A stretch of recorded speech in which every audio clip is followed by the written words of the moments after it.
Assalamualaikum warahmatullahi wabarakatuh. Video kali ini saya akan mempresentasikan mengenai tugas 13 mata kuliah penganggaran. Dalam tugas 13 ini ada beberapa pokok bahasan. Yang pertama, kesimpulan artikel kelompok 1, kelompok 3, dan kelompok 5. Yang kedua, kesimpulan hasil diskusi pada saat pertemuan ke-13. Yang ketiga,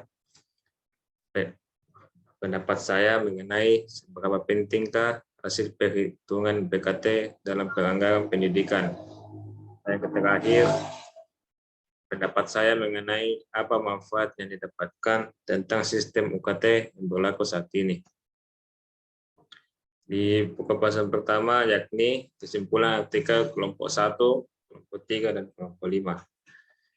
Berdasarkan kesimpulan yang saya ambil, bahwasanya kebijakan UKT Universitas Negeri Makassar, khususnya di Fakultas Ekonomi, bertujuan menyediakan layanan pendidikan bagi mahasiswa dengan berbasis subsidi silang bagi mahasiswa yang bergolongan ekonomi mampu dengan ekonomi kurang mampu, untuk memberikan dan kesempatan pada mahasiswa sehingga dapat memperoleh pendidikan jenjang perguruan tinggi.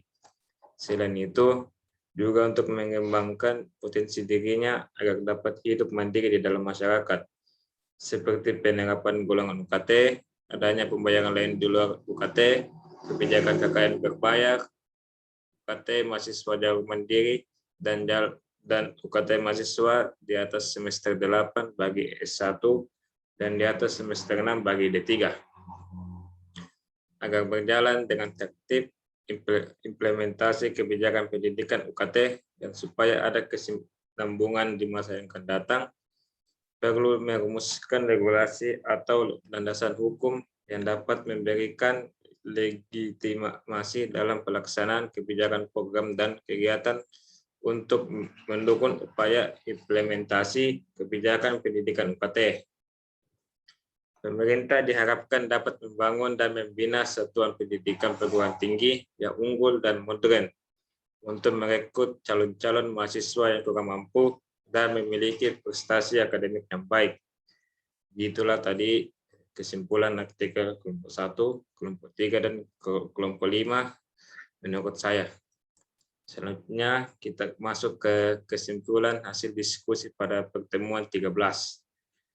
Dalam hasil diskusi ini, saya dapat menyimpulkan bahwasanya UKT dan BKT saling berhubungan, di mana UKT ditentukan berdasarkan BKT dan biaya operasional lainnya.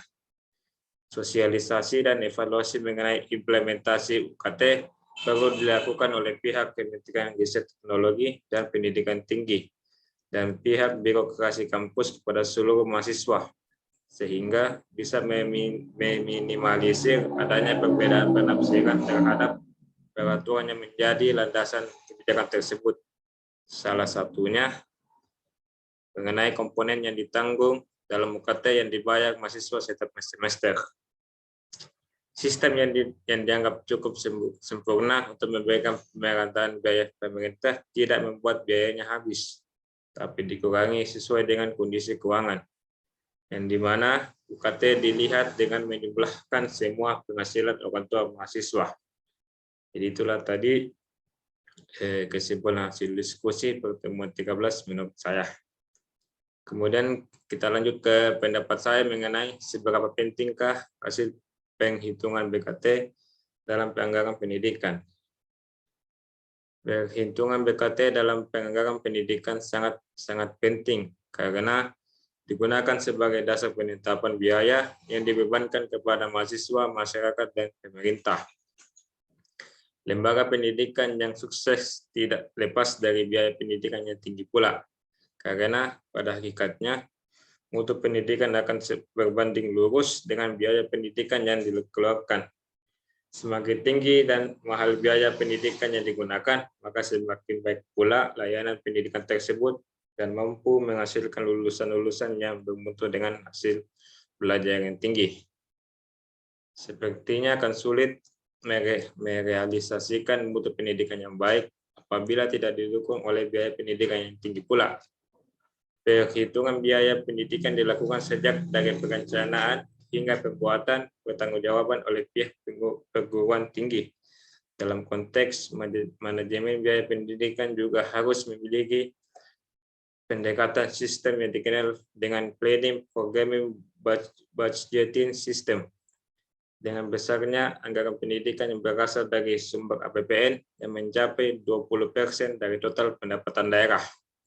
Jadi itulah tadi menurut saya pendapat saya mengenai seberapa pentingkah hasil penghitungan BKT dalam penganggaran pendidikan.